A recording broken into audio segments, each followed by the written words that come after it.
dengan tema belajar mengucap syukur dalam situasi krisis atau situasi yang sulit. Kita buka 1 Tesalonika 5 ayat yang ke-18. Kita akan baca hitungan yang ketiga. Kita akan baca bersama-sama. 2, 3. Mengucap syukurlah dalam segala hal, sebab itulah yang dikehendaki Allah di dalam Kristus Yesus bagi kamu. Puji Tuhan. Firman Allah berkata bahwa mengucap syukur dalam segala hal, sebab itulah yang dikehendaki Allah di dalam Kristus Yesus bagi kamu. Mengucap syukur itu kita bilang mudah, ya. Yang berat itu adalah mengucap syukur dalam segala hal. Ya, kalau kita bilang syukur ya itu gampang. Kita bilang syukur itu gampang.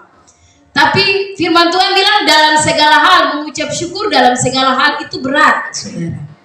Ya, apalagi kalau saya dan saudara dalam keadaan situasi yang tidak enak, situasi yang tidak baik, kesehatan saudara terganggu. Saudara mungkin hari ini makan ya pas-pasan ya. Hari ini ada, kadang-kala kita tahan lapar ya. Tapi firman Allah berkata bahwa kita harus mengucap syukur dalam segala hal. Dalam segala hal ini berat, saudara. Tapi firman Allah mengatakan bahwa kita harus mengucap syukur dalam situasi kesehatan kita lagi terganggu, saudara. Bagaimana saudara berusaha kesehatan terganggu, uang tak ada, makan susah. Ya, Ibu Gembala sudah alami. Bagaimana kedua anak kami dalam keadaan sakit, sampai Bapak Gembala dalam keadaan sakitnya. Tetapi puji Tuhan, saya tetap mengucap syukur kepada Tuhan. Ya, itulah keadaan yang Tuhan izinkan dalam hidup saya dan saudara. Kita tetap mengucap syukur dalam keadaan apapun. Yang pertama, saudara, jangan kita bersungut-sungut. Ya, jangan kita bersungut-sungut ketika kita alami sesuatu yang sulit. Tetapi kita mengucap syukur dalam segala hal. Jangan kita seperti Datan, Abiram, dan Korah. Ya, mereka bersungut-sungut karena apa? Mereka merasa diberkati Tuhan, ya. Berkat sudah melimpah, ya. Lalu mereka berkata bahwa kenapa Musa sendiri yang dipilih Tuhan untuk memimpin bangsa ini, kami juga bisa, ya. Sehingga mereka memberontak. Firman Allah katakan mereka memberontak, tetapi Tuhan marah. Saudara, Tuhan marah karena apa? Datan dan Abiram dan bersama orang-orang yang bersama dengan kelompokan Korah dan Datan dan Abiram, Tuhan bilang Tuhan musnahkan mereka, saudara. Saudara bayangkan, saya baca kitab, saya lihat di dalam itu, bayangkan saudara, tanah terbelah. Lalu apa? Datang Korah dan Abiram ini dan bersama pengikut-pengikutnya bangsa Israel, mereka tanah itu terbelah, lalu masuklah mereka ke dalam tanah, lalu tanah itu tertutup lagi, saudara. Bayangkan, kita saja kalau orang meninggal itu kita harus bayar dorang untuk gali kubur, ya. Mereka harus mengerjakannya itu pekerjaannya mungkin 1-2 hari kan, atau mungkin 1 hari bisa. Kalau memang kubur hari itu kubur, kalau 3 hari ya mereka harus kerjakan. Ya, dengan begitu upaya. Tapi ini tidak perlu, ini lagi dengan tangan Tuhan yang ajaib, saudara. Saudara, kalau kita memberontak sama hamba Tuhan, ya, itu parah, saudara. Itu Tuhan sendiri yang marah, bukan hamba Tuhan yang marah. Tapi Tuhan panggil Musa ketika sebelum hal itu terjadi, Musa panggil Korah, Datan, Abiram untuk mereka datang bereskan bersama hamba Tuhan. Tapi apa? Ketika pemberesan itu Tuhan panggil mereka, Musa panggil Korah, Datan, Abiram untuk bereskan, selesaikan dengan hamba Tuhan Musa. Tetapi kita lihat di sana firman Allah berkata bahwa mereka mengeraskan hati, mereka tidak mau. Ya, sehingga apa? Tanah itu terbelah lalu mereka mati. Jadi saudara, kalau misalnya saudara berbuat salah lalu kami hamba Tuhan panggil, baru saudara tidak dengar, saudara memberontak, saudara bilang, memangnya dia Tuhan kan? Pendeta itu dia Tuhan kan? Saudara jangan main-main. Saudara berkata itu, Tuhan sudah marah di sana. Karena apa? Saudara, saudara belajar menghargai hamba Tuhan, saudara menghargai rumah Tuhan. Kalau saudara tidak menghargai, nanti saudara ditelan. Ya, Tuhan sendiri yang marah. Bahkan ada sisa daripada pengikut Datan, Korah, dan Abiram ini. Ketika Tuhan marah, Tuhan bilang begini, itu tempat di mana mereka mempersembahkan korban itu kudus. Lalu Tuhan bilang, Musa, Harun kau pindah. Ini sisa di saya mau musnahkan mereka. Tetapi Musa bilang, Tuhan, Musa berseru, jangan Tuhan, jangan. Sehingga Musa bilang, perintahkan kepada Harun untuk Eliasar untuk kebas itu persembahan itu, supaya jangan bangsa Israel lagi mati, saudara. Ya, jadi murka Tuhan itu kalau Tuhan bilang tuh mau tahan murka Tuhan, tidak bisa. Kalau Tuhan sumarah, biar lagi tuh mau tahan juga tidak bisa. Tapi Tuhan lihat Musa, sehingga kematian itu tidak terjadi bagi bangsa Israel. Jadi saya dan saudara jangan kita mengucap syukur dalam keadaan apapun. Jangan saudara mengeluh, saudara marah. Saudara bilang, hamba Tuhan sudah datang berdoa ini, bagaimana? Bukan tambah sembuh, malah mati. Bagaimana ini? Saudara mulai marah. Terus hamba Tuhan itu datang berdoa lagi. Ya, saudara mulai memberontak. Ya, saudara mulai bicara lagi hamba Tuhan di belakang sana. Ya, saudara mulai tidak tahu kata-kata apa yang saudara bicara. Sehingga bilang, lebih bagus tuh ke dukun daripada tuh ke pendeta. Ya, di sana kita dapat sesuatu yang memang mujizat terjadi. Tapi saudara, Bapak Gembala sering mengatakan bahwa yang ditawarkan setan itu manis di depan, tetapi pahit di belakang, saudara. Jadi dosa itu manis di depan, tetapi pahit di belakang. Saudara, saya tadi pagi saya baca kebenaran firman Tuhan, saya tersentak karena firman Tuhan ini saya baca di kitab Roma. Saya sedang baca firman Tuhan dan sekarang ada di kitab Roma, dan firman Tuhan bilang upah dosa ialah maut. Saya kaget, saya bilang, Tuhan ampuni kami Tuhan. Kalau Tuhan dapat saya berdosa, Tuhan mendapati kami hamba Tuhan berdosa, Tuhan ampuni kami. Kalau Tuhan dapati jemaat Tuhan dalam keadaan berdosa, Tuhan ampuni.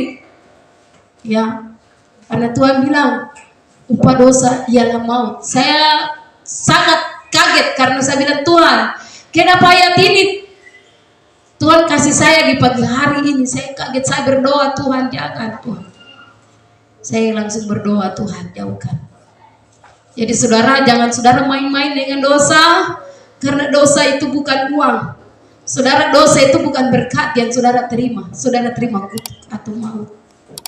Oleh sebab itu jangan hidup ini kita pakai untuk sesuatu yang fatal. Mari Pak, kita pakai hidup ini untuk mengucap syukur. Karena hidup ini adalah kesempatan di mana Tuhan berikan saya dan saudara kesempatan untuk hidup. Saudara, yang pertama saudara, bagian yang pertama agar kita mudah mengucap syukur, yang pertama kita harus memiliki pengertian yang benar bahwa apa arti hidup ini. Firman Tuhan katakan bahwa kita hidup ini, kita hidup untuk Kristus. Rasul Paulus bilang kita hidup, kita diberikan nafas hidup, kita diberikan kesempatan hidup untuk menghasilkan buah. Saudara, bukan buah yang pahit, tetapi buah yang manis yang dapat dinikmati oleh orang lain. Saudara, lalu firman Tuhan bilang apa arti hidup ini? Firman Tuhan bilang ada sebuah pujian bilang, apa artinya hidup ini tanpa Yesus ku miliki? Apa artinya kekayaan ini tanpa Yesus kau miliki? Bila saatnya tiba kita dipanggil olehnya, maka semua yang apa yang kita miliki tak akan berarti lagi, ya. Jadi apa yang kita miliki di dalam dunia ini tidak ada artinya, ya. Oleh sebab itu perhatikanlah hidupmu dengan saksama. Firman Allah katakan, bagaimana kamu hidup hari ini, kamu perhatikan dengan baik supaya kamu memiliki hidup bersama dengan Tuhan. Saudara harus hidup berjalan sesuai dengan kebenaran firman Allah.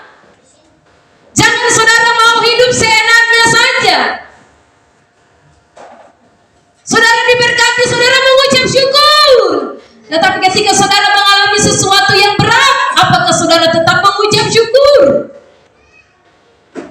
Saudara, tidak mudah saudara. Orang yang kita kasih, orang yang dipanggil pulang ke rumah Tuhan, mungkin anak atau bapak atau siapapun yang Tuhan panggil, apakah kita tetap mengucap syukur dan kita hidup di dalam Yesus atau kita hidup di luar Yesus?